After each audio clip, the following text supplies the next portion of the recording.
എടാ നിനക്ക് ഇന്നലെ മാമൻ വിഷു കൈ നീട്ടാൻ നിന്നില്ലേ ആ പൈസ ഇങ്ങനെ എന്താ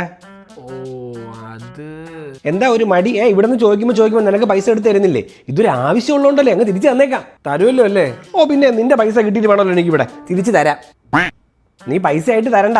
ഇൻസ്റ്റാമാർട്ടിൽ നിന്ന് വിഷുവിന് കുറച്ച് ആവശ്യമുള്ള സാധനങ്ങളുണ്ട്, അത് നീ എന്നെ ഓർഡർ ചെയ്ത് തന്നാൽ മതി. ശരി പറ എന്തൊക്കെയാ വേണ്ട. എടുക്ക്. ആദ്യം ഒരു ഉരുളി, ഇവിടെ ഇരിക്കുന്ന ഉരുളിയെ പഴയതായി ഒരു ഉരുളിയൊക്കെ വേണോ? വെറുതെ പൈസ നമ്മളിങ്ങനെ ചിലവാക്കണോ? അത് കുഴപ്പമില്ല, ഡിസ്കൗണ്ട് കാണും. നോക്ക്, ഓർഡർ ചെയ്തിട്ടുണ്ട്, 10 മിനിറ്റിൽ സാധനം എത്തും. മിടുക്കൻ.